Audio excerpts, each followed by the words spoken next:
Why did he start this war? He's an idiot. The people are weak. Most people are zombified. I think he's been in power too long. What's your name? Alexander. What year were you born? June 3rd, 2007. I'm 18 years old.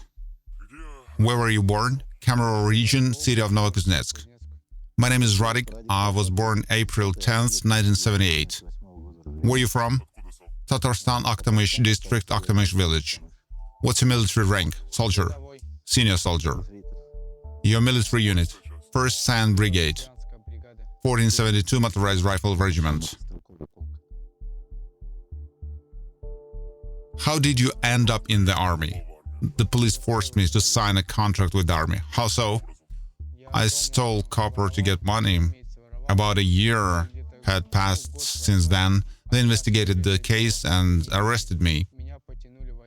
At the police station, they questioned me. I denied everything, but everything was obvious. They said, sign the contract with the army or your mom will have problems. I said, I'll sign up so my mom doesn't suffer. That's it. I signed this contract, sent 1.5 million to my mother. She bought me the ammunition and I was sent to the front line. Well, the training took 13 days. What's your story? How did you end up there? I was mobilized in 2022 on October 25th during the mobilization. How it was? Well, at the time there was still this feeling that I am a man and for a man refusing isn't an option when the summons came. Everyone told me it wouldn't last long, it would all end quickly. I was promised that there's some rotations, we wouldn't be needed for a long time. I have a family too. I wanted to be a money raiser, but it was all a lie, of course, and then that was it. You were trapped basically and no one would let you go. The summons came and you went to the military office. I got the summons, went to the military office, and from there I was sent to Kazan, to a tank training ground. Tank training ground, for how long did you train there? For 2 months. Well, it wasn't really training, to be honest. We just lived in tents there, basically. As we were told, this was a combat coordination training. Were you prepared somehow? What did you do there? Well, I went to the training ground, fired a few rounds and threw grenades. Well, mostly just that, yeah. And then they sent us here before the New Year day, around the 29th, I think, we arrived in our units. As I understand, it was the first combat task for both of you to reach the demarcation line, wasn't it? Yes. How did you feel? What feelings? It was scary. As we walked, I was afraid I'd get blown up by a mine. We were told there'd be corpses, there'd be debris, there'd be flying the big drones. Yeah, that's it. We had already known about all that before we went. They prepared you for 13 days. Did they teach you how to protect yourself from FPV drones attacks, how to avoid drops, how to take cover, how to dodge them? Did you know something about that? No, we were only shown how to run away, that's it. How to escape. To cut corners during the running. If they're nearby cover, run to it. Did you have any training? Did they explain anything to you? No. I was just transported there. We walked from position to position with a guide man, and the guide was controlling us. Everyone was already there, of all those gathered, but I realized even then that we were being led to death. On the way, I saw many corpses. Approximately how many? At each crossing, I'd say I saw about 10 bodies, mostly in open areas, sometimes in forest lines. Well, first they marched us from Malinovka, we reached cottages, then they led us under drone surveillance. I was wounded. How? By a drone. A drone exploded near me. I kept going again under drone control. I reached my destination and they left me there. I've been there for about a month. You were lying wounded at a position for a month? Yes, well, it wasn't really a position, just a point. What food and water did you have? They dropped me supplies once. Did you have walkie-talkie with you? Yes, I had a radio. What did you tell your commanders? I asked them what should I do, and they said just sit and don't move. Well, they told me to minimize unnecessary movements. And you sat there for months? I sat in a trench for a month. I went to the village for berries and honey, and I got wounded again when I went to the village. There was another mine dropping from a drone. I got hit by shrapnel in the knee, hands everywhere. Then I ran away, and my allies patched me up. What allies? Which unit? Skiff. What unit is it? Skiff? 1472, that's right. So that's your unit, right? Yes. They helped me, I went back to my position and recovered there. What was your story? What combat mission did you have? When they brought me to Malinovka, they gathered all of us who arrived together, gave us a guide and sent us to the positions. Basically, without giving us a specific task, they just told us to go there. So we reached these white daches. Well, that's what the settlement, white daches. There was a landing zone, there was a company commander, and that's where we stayed at the positions. What happened next? Well, then people started getting wounded, replacements began, and I was sent to another position. My job was to sit at the post and record who was passing by, where they were going, our allies. That was my task. I didn't even shoot at any of you guys, because there was no opportunity. How so? Why wasn't there an opportunity? Did you have direct contact? There was no direct contact. Your troops came. There was shooting, I heard it. I went there, saw your guys, and that's it. And they told me to sit down, I sat down, that's it. And they asked me, where else are your people? I said, there are two more sitting in the dugout. We went there, got two more guys from the dugout, and we were told, you leave if you don't do stupid things. That's it. How exactly were you captured? I was one of those in the dugout where he guided your guys. Were you together? The three of us were together, that's it. There was Skiff, I was there, and we were free. Where is Skiff? He was also wounded, I see. He was badly wounded and he didn't survive. How did he get wounded? He also was wounded by dropped mines near the dugout when he went out to prepare food. The drones found him. Those drops probably caused most wounds. I understand. So he led our military to you, they told you to come out, and you came out immediately. Yes, I came out right in a moment. I just never thought it would be so simple. I kept imagining how it could be. I just didn't know how to do it because I knew we couldn't stay alive there for long anyway. That's 100% certain. Well, he came and said, guys, come out. But I sensed from the gunfire that something was happened. Well, he came out and said, don't do stupid things, please. So, am I right, guys? You say on camera that you didn't fire at Ukrainian soldiers? Yes. Not a single bullet. Not one. You just wanted to surrender. Yes, yes. You came here, spent 13 days at the training ground, then went on a mission. Yes. During this time, while they were transporting you from your place to here and then to your mission, 13 days passed. You could have escaped any time, but you didn't. Why? What was the point of escaping anyway? I wouldn't have been able to escape. We were controlled very strictly. When we were still on the way, when we were right in Lugansk, they dispersed us. We went to Sayanka, stopped and did something there, and the three of us, there were 3 young ones, ran away. Then the military police chased after us. They started shooting in the air. Well, we got scared, fell down, got up again and ran. And those military police officers on motorcycles caught up with us. They put us back in the KAMAZ truck. Then we arrived at Sayanka. They threw us in something like a holding cell. We sat there for 3 days in that cell. And then our training began. Do you know how to handle an assault rifle? Were you taught? Yes.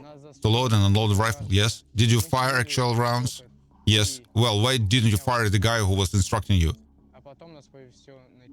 How could I do that? Then I'd be the one getting beaten. We were shooting at the training ground. The instructor stood behind me, and behind me there were 4 more instructors already with loaded rifles. How many people were at the training ground when you were shooting? 55. So 55 of you and 5 instructors. They split us into groups of 25. 25 people and 5 instructors. Yes. Well, aren't you going to get it done? Not all the recruits were against this. Oh, so you had those who wanted to come to the war, the motivated ones? Yes. Tell me about these motivated ones. What do they say? What's their motivation? Like, well, we'll crush these Ukrainians. Are there such people? They already have that attitude, yes. Are there just the new arrivals or those who were already trained and with combat experience? Just the new arrivals. So only you new recruits are motivated?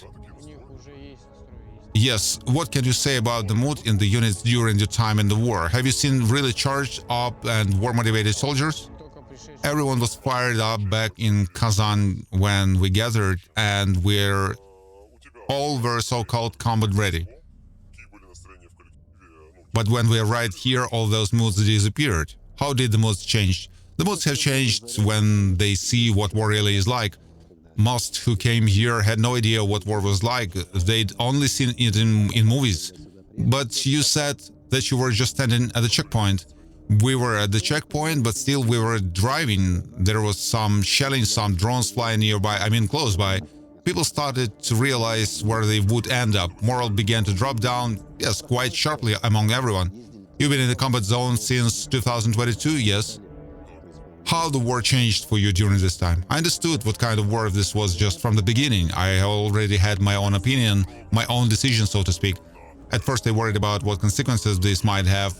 But during my 3rd vacation, I made up my own mind when they started disbanding the commandant's battalion and sending people as assault brigades or transferring them to other battalions.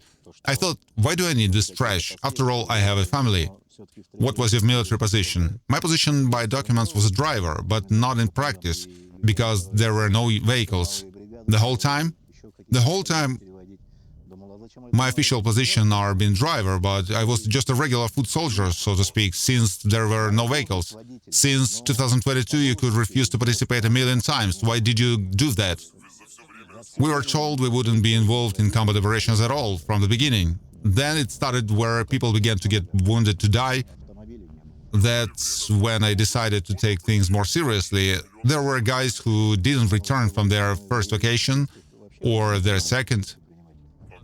I noticed nobody was getting hassled or bothered. I thought mobilized soldiers weren't touched, that it was hands off.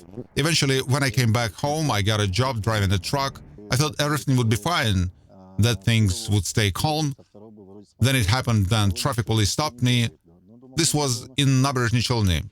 They checked their database and found I was listed as wanted. Then my wife called, saying police officers came to our home looking for me.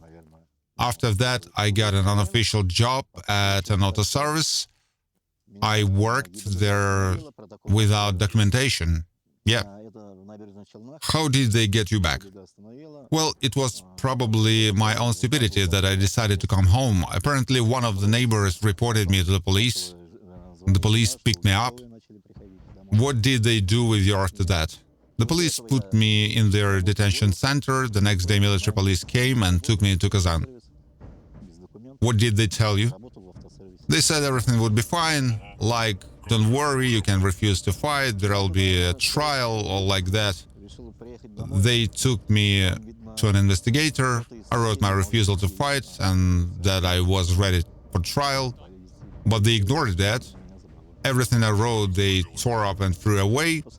They brought me to a tank training ground where I was held in a tent under military police guard.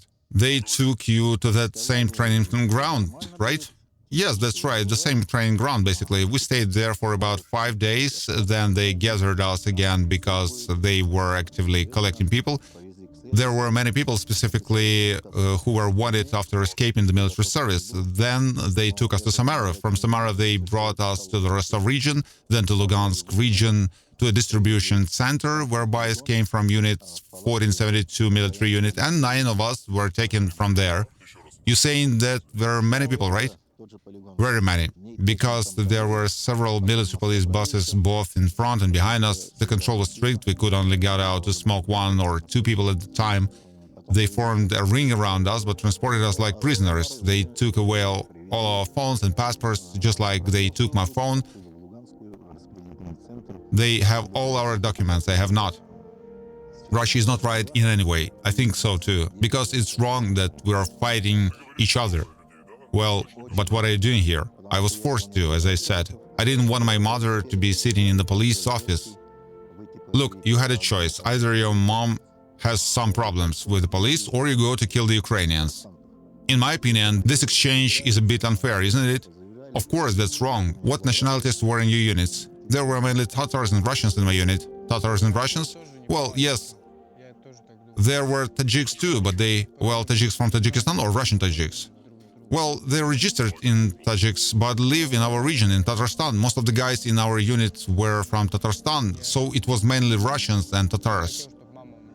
In your opinion, what should Tatars do when they are being sent to war as a meat? You have more than one regiment in Tatarstan.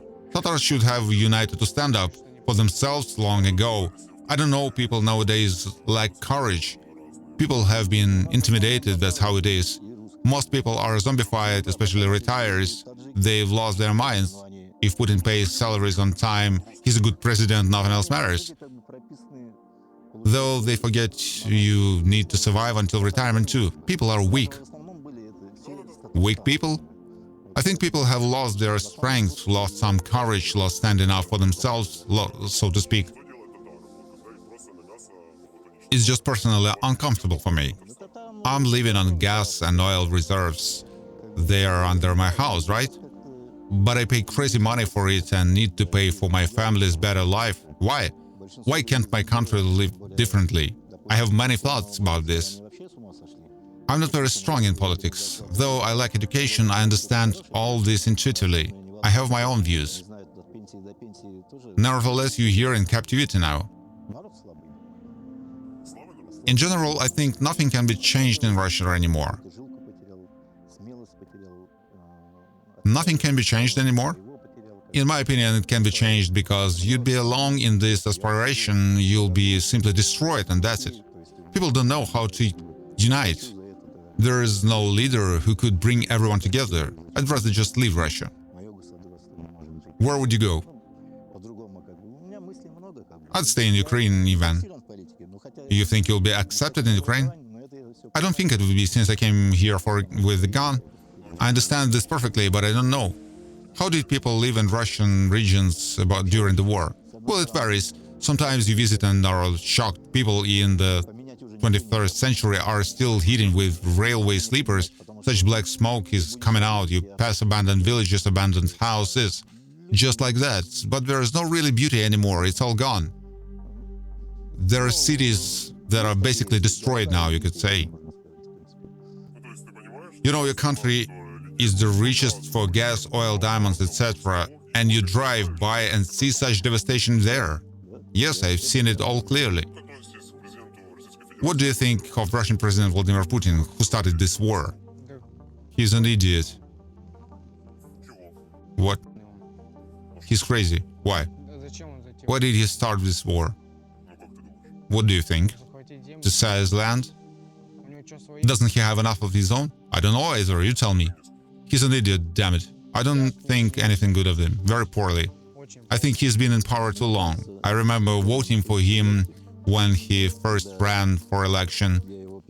How he was presented, all his promises not to raise retirement age and not to stay in power too long, since power corrupts. But everything has changed. In my opinion, he's been in power far too long. That's my personal view. A question: would you continue serving? I'm not much of a soldier, honestly. If I could be useful with my profession or something like that to Ukraine, if Ukraine wanted it, I'd gladly stay here.